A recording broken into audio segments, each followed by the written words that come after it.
মজবুত ডিমের আবরণকে ভেঙে এই ক্ষুদ্র ইমু পাখির বাচ্চাটি বাইরের পৃথিবীতে আসতে পারছে না। দীর্ঘ ৩ দিন পর্যন্ত যুদ্ধ করছে, কিন্তু যে ডিমের খোলস ভেঙে সে বের হয়ে আসবে সেই খোলস এতটাই শক্ত যে এটা ভেঙে বের হওয়া তার জন্য অসম্ভব হয়ে পড়েছে। এই ব্যক্তি পুরো দৃশ্যটাই ভিডিও করছেন, কিন্তু কোনোভাবেই ডিমের খোলস ভেঙে দিচ্ছেন না। আপনি হয়তো ভাবছেন একটু খোলসটা ভেঙে দিলেই তো হয়। না ভাই, এই শক্ত মজবুত খোলস যেই বাচ্চা ভেঙে বের হতে পারবে সেই বাইরের পৃথিবীর সাথে যুদ্ধ করে টিকে থাকতে পারবে। এটাই হচ্ছে পৃথিবীতে আসার পথে তার সর্বপ্রথম টেস্ট। আমাদের জীবনটাও এমন, যেই শিশু যত বেশি স্ট্রাগল দেখবে সেই বড় হয়ে সবচেয়ে বড় যোদ্ধা হবে, পরিবারের যোদ্ধা, দেশের যোদ্ধা, জাতির যোদ্ধা। তো ভিডিওতে আপনারা যে বাচ্চাটিকে দেখতে পাচ্ছেন সে কিন্তু গত ৩ দিন পার হয়ে ৪ দিনে পড়েছে। তার পাশাপাশি অন্যান্য বাচ্চারা ডিমের খোলস ভেঙে ঠিকই বের হয়ে এসেছে, কিন্তু সে পারছে না। ধৈর্য হারাননি এই খামারি। মুখটাকে কাছে নিয়ে তিনি অক্সিজেন দেওয়ার চেষ্টা করছেন, গরম বাতাস দেওয়ার চেষ্টা করছেন যাতে সে ভেতরে বেঁচে থাকে। কিন্তু তাই বলে পৃথিবীতে আসার সবচেয়ে বড় যে পরীক্ষা, সেই খোলস ভেঙে দেওয়ার কাজটা তিনি করছেন না। এটাই আপনাকে করতে হবে। আপনার সন্তানকে যুদ্ধ করা শেখাতে হবে, আপনার সন্তানকে যুদ্ধের জন্য প্রস্তুত করতে হবে, কিন্তু সন্তানের যুদ্ধ নিজের ঘাড়ে উঠিয়ে নিবেন না। এতে আপনার সন্তান দুর্বল হয়ে যাবে, সেলফ ডিপেন্ডেন্ট না হয়ে আপনার উপর নির্ভরশীল হয়ে উঠবে। একবার ভাবুন, যখন আপনি থাকবেন না এই সন্তান কত সংকটে পড়বে। প্রিয় দর্শক, আমি অনুরোধ করব এই ভিডিওটা শেষ পর্যন্ত দেখুন, কারণ এই ইমু পাখিটির ঘটনা আমার আপনার জীবনের সাথে ওতপ্রোতভাবে জড়িয়ে আছে।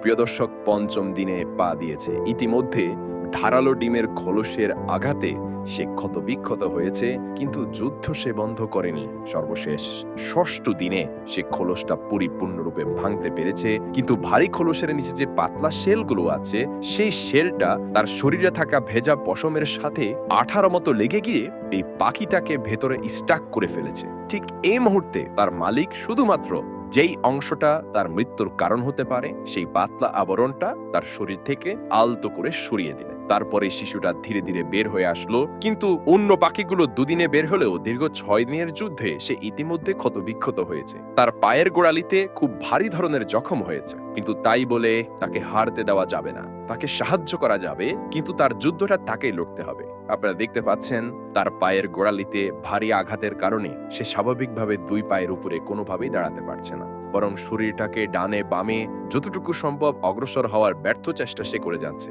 এই ছোট ইমু পাখির বাচ্চাটিকে যতটুকু সম্ভব তার মালিক সাপোর্ট দিয়ে যাচ্ছেন যেন সে নিজের পায়ে দাঁড়াতে পারে। তার মালিক দীর্ঘ ১ সপ্তাহ অপেক্ষা করেছেন, কিন্তু দেখতে পাচ্ছেন কোনোভাবে সে তার ২টি লম্বা পাওকে সমান্তরালভাবে রাখতে পারছে না। তাই তিনি খুব কায়দা করে একটা রাবার স্ট্রিপের কাপড় তার ২ পায়ের মধ্যখানে টানা বা সাপোর্ট হিসাবে লাগিয়ে দিলেন, যাতে ২টি পা একটা থেকে আরেকটা সমান্তরালভাবে থাকে, সে তার বোর্ডের স্ট্রেংথ খুঁজে পায়। তো এই সাপোর্ট দিয়েও দীর্ঘ ৩ দিন প্রচেষ্টার পরেও সে সোজা হয়ে দাঁড়াতে পারেনি। তাই তিনি একটা আপার সাপোর্ট আর একটা লোয়ার সাপোর্ট দিয়ে সে ইমু পাখির বাচ্চাটিকে নিজের পায়ে দাঁড়ানোর জন্য সহযোগিতা করতে লাগলেন। এমনকি ছোট ছোট রাবার ব্যান্ডও তিনি লাগালেন। অর্থাৎ এখানে সর্বোচ্চ চেষ্টা করা হচ্ছে এই ছোট্ট পাখিটাকে নিজের পায়ে দাঁড়াতে সাহায্য করার জন্য। এই সকল সাপোর্টের বিনিময়ে যে সে তাৎক্ষণিক দাঁড়িয়ে গেছে ব্যাপারটা তা নয়, তাকে আরো কয়েকটি সপ্তাহ স্ট্রাগল করতে হয়েছে।